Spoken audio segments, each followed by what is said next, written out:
brought to you by V-Guard.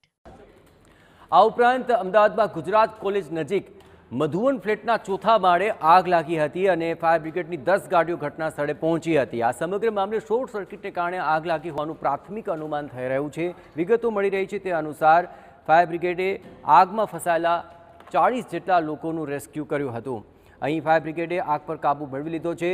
Madhuvan ફ્લેટના ત્રીજા માળે આ આગ લાગી હોવાનું સાબિત થયું અને કૃણાલ ઓર્ગેનિક્સ નામની ખાનગી કંપનીની ઓફિસમાં આ આગ લાગી હતી।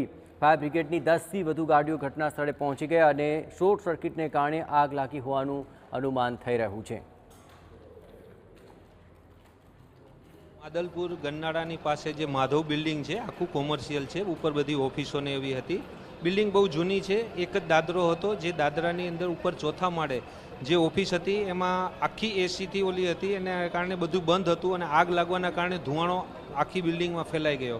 અમે ફોર્સફુલી અંદર એન્ટ્રી લઈ અને પાછળની સાઈડના બધા કાચને એ તોડી અને વેન્ટિલેશન કરી ધુવાણો કાઢી આગ બુઝાવી દીધી। જે ચોથા માળની ઉપરના જે ઓફિસમાં માણસો હતા એ બધાને સેફલી એક ટીમ બનાવી અને 2 માણસોને BA સેટ પહેરાવીને એમને ઉપર ધાબા ઉપર લઈ ગયેલા હતા અને ધાબા ઉપર એ સેફલી જ્યારે આખી આગ બુઝાઈ ગઈ ત્યારે લગભગ 40થી 45 માણસોને અમે નીચે લઈ આવેલા। એક દાદા 80 વર્ષના હતા જેને તકલીફ થતા એમને અમે 2-4 જણાએ પકડી અને રેસ્ક્યુ કરી અને નીચે ઉતારેલા છે। અમે લોકો 8મે માળ હતા, અમે કામ કરતા હતા, પણ અમારા એક કલીગ છે જે અમારા ત્યાં અમે જોડે કામ કરે છે, વિપુલભાઈ કરી, એમણે કીધું કે બહાર કંઈક ધુમાડો આવે છે, તો એમણે કીધું કે આગ લાગે, તો અમે બહાર હતા, ધુમાડાનું પ્રમાણ વધી ગયું હતું।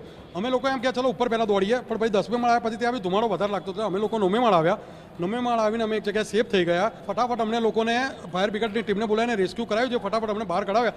આજે અમે 35થી 40 જણા ઉપર હતા, પણ મધુબન બિલ્ડિંગના ચેરમેન સેક્રેટરીનો ખૂબ ખૂબ આભાર, જે લોકો આ સંભાળી રહ્યા છે મધુબન બિલ્ડિંગ, એમનો ખૂબ ખૂબ આભાર કે એમણે ફટાફટ આ કામ કરાવ્યું। લાગ્યો હશે સર ડર લાગ્યો તો સર 100%, મારી લાઈફમાં ફર્સ્ટ ટાઈમ ડર લાગ્યો, કારણ કે ધુમાડો એટલો હતો કે શ્વાસ નહોતો લઈ શકાતો। પણ આ જે રીતે આ લોકોએ રેસ્ક્યુ કરાવીને જે રીતે બહાર કઢાવ્યા એ બાદ ફાયર બ્રિગેડની ટીમને સલામ છે। Brought to you by V-Guard.